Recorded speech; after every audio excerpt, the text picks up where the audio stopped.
નાંદોદ ગામડે ગામડે જાય છે આ લોકો કે છે તમારા ચૈતરભાઈ મોદી સાહેબના હસ્તે 15 તારીખે જોડાવાના છે, બધા આવી જજો, બધા જોવા આવજો।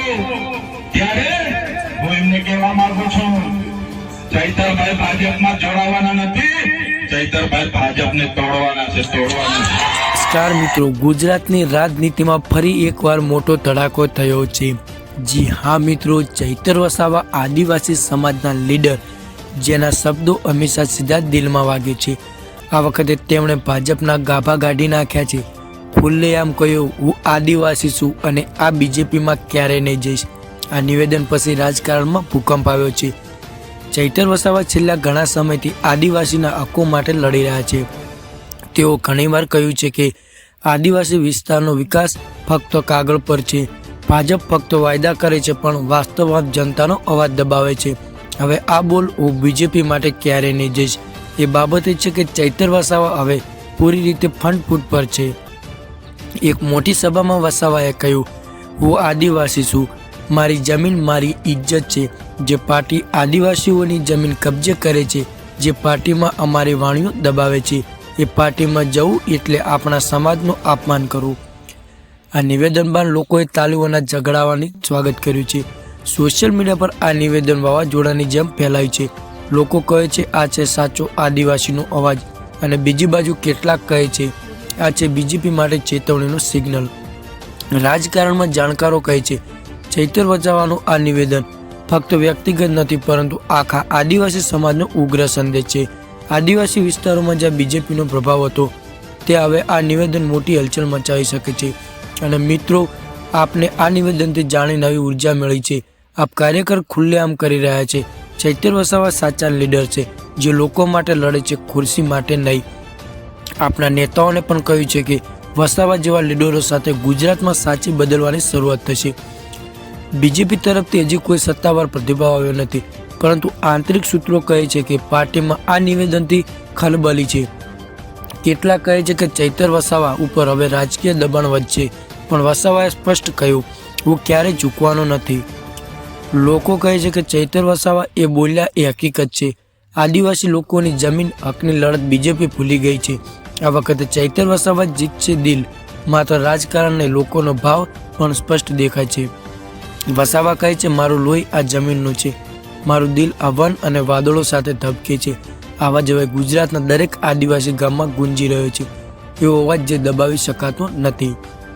રાજકારણના નિષ્ણાતો કહે છે કે જો વસાવા જેવો લીડર ખુલ્લેઆમ બીજેપી સામે બોલે તો આવનારી ચૂંટણીમાં આદિવાસી મતના મોટો ફેરફાર આવશે અને એ ફેરફાર બીજેપી માટે જોખમી સાબિત થઈ શકે છે। આ જ કારણે આ નિવેદન હવે સોશિયલ મીડિયામાં હોટ ટોપિક બની ગયું છે। ફરી એકવાર મિત્રો, ચૈતર વસાવાએ સ્પષ્ટ કહ્યું, હું આદિવાસી છું, બીજેપીમાં ક્યારેય નહીં જઈશ। એક વાક્ય જે ગુજરાતની રાજનીતિ હરમચ રખાવી રહ્યું છે। તો મિત્રો, તમારું શું કહેવું છે?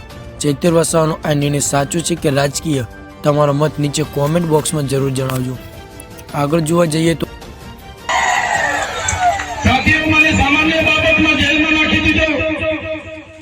આદિવાસીનો દીકરો છો એટલે ભૂપેન્દ્ર પટેલને નથી ગમતું, હર્ષ સંઘવીને નથી ગમતું, આદિવાસીઓ માટે કેમ બોલે છે, આદિવાસીઓની મીટિંગો છોટાઉદેપુરમાં કેમ કરે, એને જેલમાં નાખો।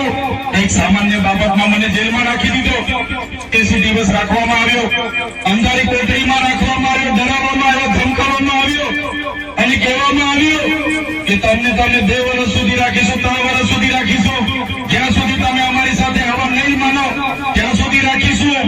પણ આ ચૈતરભાઈ તમારો દીકરો એમનાથી ડર્યો નથી અને તમારી બધાને આશીર્વાદથી, તમારા બધાના સહકારથી, તમારે બધાની પ્રાર્થનાથી, ઉપરવાળાની દયાથી, કુદરતની મહેરબાનીથી આ ચૈતરભાઈ વસાવા આજે છૂટીને તમારી વચ્ચે આવીને ઉભો છે। તમારો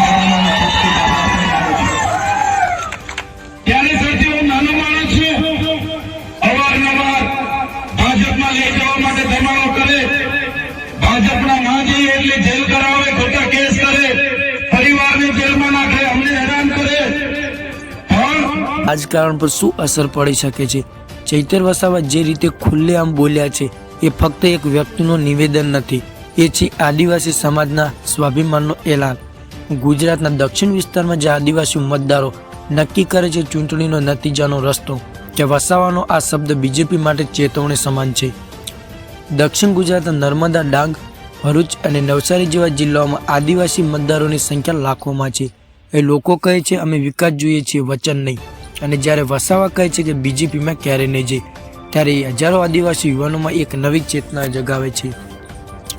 આ વચ્ચે કોંગ્રેસ અને આપ બંને ચૈતર વસાવાને સપોર્ટ કર્યો છે. આપના નેતાઓનું કહ્યું આ છે લોકોનો સાચો અવાજ. બીજેપી હવે આદિવાસી સમાજને ફક્ત ચૂંટણી પહેલાં યાદ કરે છે. કોંગ્રેસ પણ કહ્યું કે વસાવાનો અવાજ એ જ બતાવે છે કે સરકાર આદિવાસીઓને સાચો ન્યાય આપી શકતી નથી. ગ્રામ્ય વિસ્તારોમાંથી મળતા રિપોર્ટ્સ બતાવે છે કે વસાવાના નિવેદન પછી લોકોએ રાજકારણમાં નવો વિશ્વાસ આવ્યો છે. એક યુવાન કહે છે કે ચૈતરભાઈ બોલ્યા છે હકીકત છે, હવે અમે પણ ડરશું નહીં. રાજકીય વિશ્લેષણો કહે છે કે જો આવો મિજાજ ચાલુ રહ્યો તો આવનારી વિધાનસભા ચૂંટણીમાં આદિવાસી મત બીજેપી માટે મુશ્કેલી સર્જી શકે છે. અને જો આ મિજાજ આપને કોંગ્રેસ તરફ વળે તો ગુજરાતમાં સાયલેન્ટ વેવ સર્જાઈ શકે છે. મિત્રો યાદ છે ને, પાછલા વર્ષ પણ ચૈતર વસાવાએ એક નિવેદન આપ્યું હતું જે સોશિયલ મીડિયા પર 20 લાખથી વધુ લોકો સુધી પહોંચ્યું હતું. હવે આ વખતે પણ હેશટેગ ચૈતર વસાવા ફરીથી ટોપ ટ્રેન્ડમાં છે. એક જ વાત તો સ્પષ્ટ છે, આદિવાસી સમાજ હવે ચૂપ નથી રહેવાનો. ચૈતર વસાવા જેવા લીડરો એ બતાવી દીધું છે કે સાચો નેતા